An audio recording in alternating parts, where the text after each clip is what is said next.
DETV News is powered by DART, Delaware's transit service. Moving forward.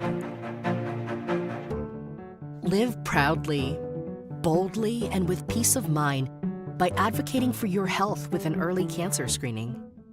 The LGBTQIA+ community is at higher risk of cancer, but screenings can detect cancer early when it's most treatable, giving you the power to live exactly as you are. Talk to your healthcare provider today. If you don't have insurance, talk to a nurse navigator to see if you qualify for free screenings. The YMCA has a new housing program. The governor announces new cabinet nominations. Those stories and more are coming up next. You're watching DETV News.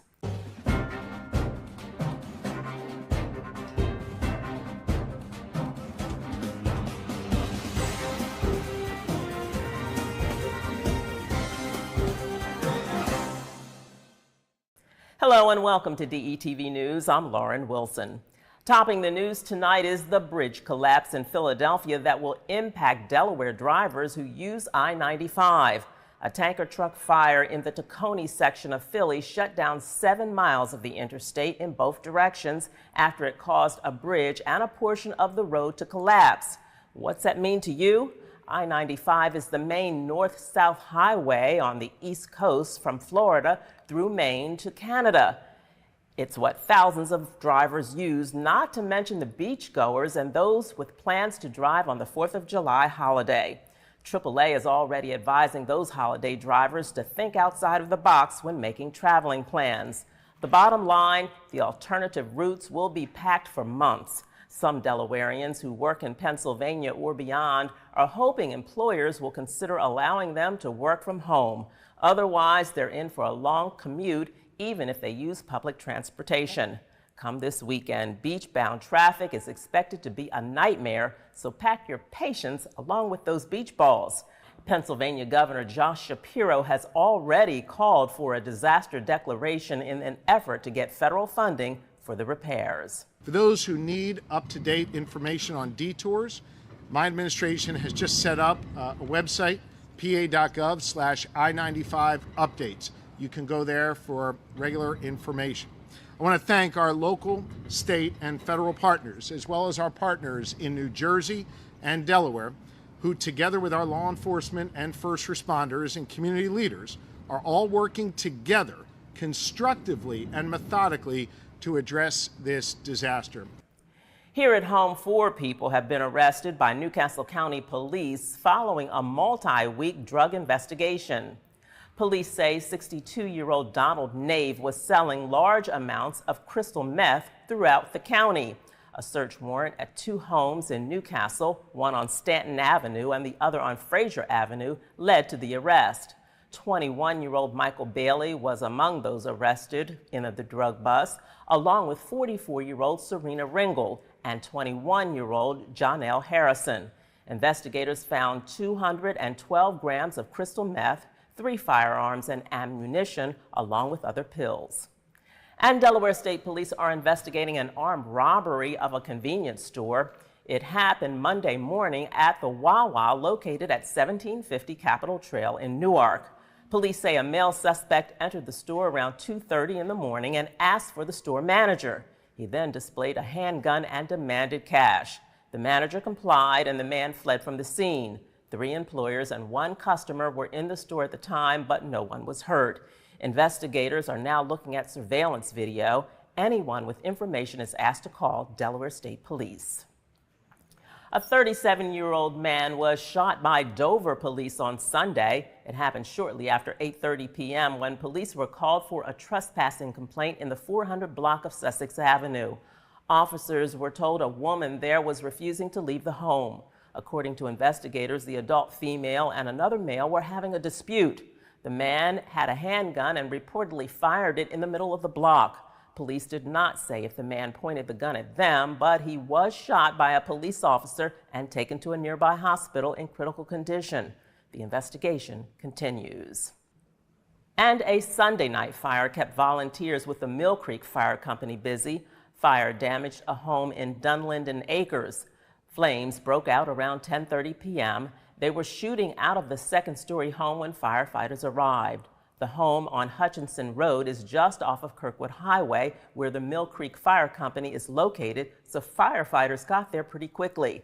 The good news is everyone got out safely and there were no injuries. And state police want your help in locating a suspected killer. Investigators are looking for 27-year-old Alan Cara of Bridgeville. Police were sent to his home over the weekend and saw signs of a violent confrontation. A 52-year-old man who lives with the suspect could not be found, and according to other residents who lived at the house, Alan Quintero was spotted fleeing the scene in a 2006 blue Honda Civic, much like the one in this picture. Anyone with information is asked to call Crime Stoppers at 1-800-847-3333. If your tip leads to an arrest, there may be a reward. As part of a settlement with two drug makers, the state of Delaware will get almost $70 million to wage its war against the opioid crisis. The funds come from two drug makers and two pharmacies. Teva, CVS, and Walgreens have agreed to pay $17.3 billion nationally. State Attorney General Kathleen Jennings says the first state will get its $70 million payout over a period of 15 years from the Prescription Opioid Settlement Distribution Fund that was created under state law 2 years ago. She says the funds will be a significant boost to Delaware's continued fight in the opioid epidemic. Delaware has one of the nation's highest fatal overdose rates due to opioid abuse. Many of you know that the YMCA is used for recreational uses, but did you know the Y also has a housing initiative? DETV's Kaylin Pride has that story. The Central Y is way more than just childcare, fitness, and swim. The YMCA is known to be one of the leading nonprofits committed to community and improving the health and well-being for all. But did you know that they also have an initiative for housing? Housing has always been a part of the overall YMCA's mission. I mean, it's on a regular that I go out and, meet different people, and a lot of times they're like, wow, we didn't know that was there. Since 1927, the Central YMCA, located in the heart of Wilmington, has offered single-room housing to men in need. We have 180 rooms, and right now we're 65% full. But we're looking to get back up to our 180 and be full. The YMCA of Delaware was recently awarded a $150,000 Housing for Everyone grant from the TD Bank's TD Charitable Foundation. So the YMCA is transitional housing, but it goes under permanent supportive because we do have a contract with the Delaware State Housing. I am incredibly ecstatic for the Central YMCA because they've been doing a lot of great work over the years. I'm thankful for TD Bank for being able to help with these funds to help renovate their units. This is an amazing opportunity for the people of our city and the people of our state as a whole. Grant funding will support renovations for the Central YMCA housing program, which includes upgrades to common areas, laundry rooms, kitchens, bathrooms, and more. Being able to provide, services for them, whether it is getting them connected to community resources, getting them connected to mainstream services. We try to, make sure that we can service them all around and that they're self-sufficient and able to grow when they leave here. For DETV News, I'm Kaylin Pride. In news from the state capitol, the Delaware House of Representatives passed two bills that would make it illegal to carry a gun in and around schools and polling places. House Bill 201, sponsored by Speaker of the House Pete Schwarzkopf, would make possession of a firearm in a safe school and recreation zone a felony. Police, constables, and other select officials would be exempt from the law. House Bill 202, sponsored by Representative Cindy Romer, would only allow police, commissioned security guards, constables, and active duty members of the military and Delaware National Guard to have weapons at polling places if they are acting in an official capacity. Both bills were proposed after rising concerns over school shootings and the desire to protect those participating in the voting process. Both bills are headed to the Senate for consideration. Also from the Capitol, Governor John Carney announced some key nominees to his cabinet. The chief executive wants to name Josette Manning as Secretary of the Department of Health and Social Services, Steve Yateman as Secretary of the Department of Services for Children, Youth, and Their Families, Greg Lane as Chief Information Officer to lead the Department of Technology and Information, and Robert Koop as the Marijuana Commissioner. His new position would mean overseeing the implementation of Delaware's marijuana legalization law and the industry regulation. All of the governor's nominations will be considered by the Senate this month.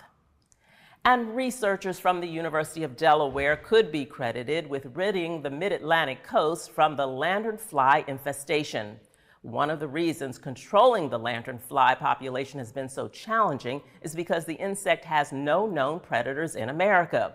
UD researchers have identified 2 wasps from Asia that could rectify that problem. Lanternflies pose a serious threat to agriculture and could potentially cause more than $500 million in damage. It could take years for UD researchers to study their find before any steps are taken. So meanwhile, residents are told to kill the red-spotted pest if you see one. Finally tonight, the end of the Greek festival in Wilmington can only mean one thing: the beginning of the St. Anthony's Italian Festival. Thousands of people are expected to stop by the festival for food, fun, and fellowship. The good news is all rides have passed inspection. According to published reports, the inspection was conducted by Everest National Insurance Company and certified by the State Fire Marshal's Office on June 2nd.